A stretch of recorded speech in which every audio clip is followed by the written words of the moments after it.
صحرا میں جنگلوں میں بیابان میں، صحرا میں جنگلوں میں بیابان میں پڑھو، مینار گر پڑے ہیں تو کیا ہوا میدان میں پڑھو، یہ بے خبر نجومی تمہیں کیا بتائے گا، یہ بے خبر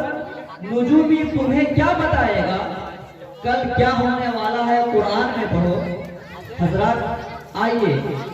اب میں بزرگوں کا طرز عمل پر چلتے ہوئے اور صدر محترم کا اجازت چاہتے ہوئے باضابطہ اس پروگرام کا آغاز کر دیا جائے۔ تو آئیے اس جلسے کی آغاز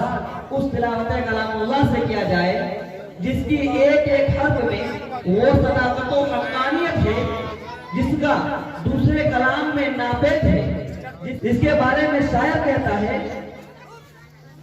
کہ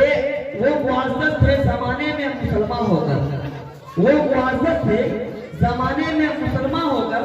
اور آج ہم خار ہوئے تاریخ قرآن ہو کر۔ حضرات آپ تاریخ کا مطالعہ کریں تو آپ کو کہنے پر مجبور ہو جائیں گے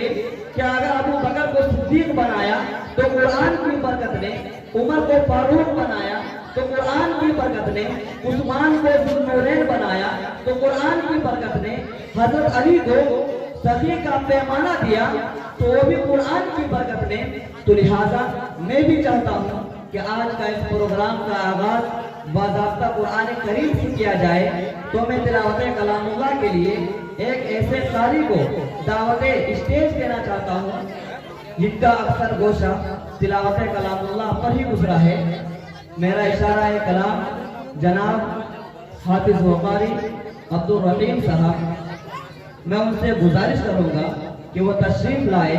اور تلاوت کلام اللہ سے اس پروگرام کا آغاز فرمائیں اس شعر کے ساتھ کہ سناؤ نغمہ قرآن کہ ہم بیدار ہو جائیں، سناؤ نغمہ قرآن کہ ہم بیدار ہو جائیں، اندھیروں سے نکل کر صاحب انوار ہو جائے۔ قاری صاحب دائز